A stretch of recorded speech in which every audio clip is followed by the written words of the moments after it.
10K followers in 60 days challenge day 7. Hey hello, what's up? Hi log, it's me your unique bhai and welcome to our new mini vlog. এখন পর্যন্ত followers এর সংখ্যা 1800 হয়নি। কি করছো বলো তো, একটু সাপোর্ট করো। আমার ভিডিও যেই হিসাবে মানুষ দেখে সেই হিসাবে যদি 10% মানুষও প্রত্যেকটা ভিডিওতে ফলো করে তাহলে 10K ফলোয়ার্স কি 50K ফলোয়ার্সও কমপ্লিট হয়ে যাবে। কিন্তু তোমরা ফলোই করতে চাইছো না। হ্যাঁ, অবশ্যই মানুষের খারাপ লাগা ভালো লাগারও একটা ব্যাপার আছে। দেখো, ভিডিও খারাপ হলে আমি বলবো না যে ফলো করো। আমার ভিডিও খারাপ লাগলে তুমি আমাকে ব্লকও করে দিতে পারো, আমার কোনো অসুবিধা নেই। কিন্তু ভিডিও ভালো লাগছে তবে ফলো করছো না, এটা তো ঠিক না। যাই হোক, তোমাদের ব্যাপার, তোমরা ফলো করতেও পারো নাও করতে পারো, তবে আমার জোর করাটা ঠিক হবে না। আচ্ছা, আমার হেটার্সদের কাছে আমি একটা কথা জানতে চাই। বলছি, তোমাদের কেমন ভিডিও দেখলে জলে বলো তো? মানে তোমাদের জ্বলাতে না আমার হেভি লাগে ভাই।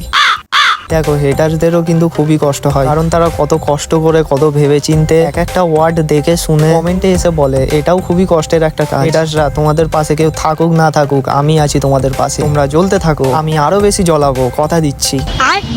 আচ্ছা, যারা হেটার্স তারা দেখেছি বেশিরভাগই ছেলে, কিন্তু আজ পর্যন্ত একটাও আমার মেয়ে হেটার্স দেখিনি। কোনো মেয়ে কি আছো যারা আমার ভিডিও একদমই দেখতে ভালো লাগে না? থাকলে একটু কমেন্ট করো তো, কারণ আমি দেখতে চাই যে শুধু কি ছেলেদেরই আমাকে দেখলে জ্বলে নাকি মেয়েদেরও জ্বলে। দেখো, সত্যি বলতে আমার ফলোয়ার্স ছেলেদের থেকেও মেয়েরাই বেশি। 100% এর মধ্যে ছেলে হলো 30% আর মেয়ে হলো 70%। সেই হিসাবে আমার মতে বলে যে আমার হেটার্স তাও মেয়ে খুঁজে পাওয়াটা একটু মুশকিল। তাও আমি দেখতে চাই যে মেয়ে হেটার্স আছে কি নেই, একটু কমেন্ট করে বলবে। হ্যাঁ, সবাইকেই বলছি যে কমেন্ট করবে, শুধু হেটার্সদেরই বলছি মানে যে আর কেউ কমেন্ট করবে না এটা তো হবে না। তাই সবাই কমেন্ট করো। সত্যি বলতে তোমাদের কমেন্ট পড়তে আমার হেভি লাগে, তাই যদি পারো তো একটু বড় বড় কমেন্ট করার চেষ্টা করো। আজকের ভিডিওটা এতটাই। আল্লাহ হাফেজ।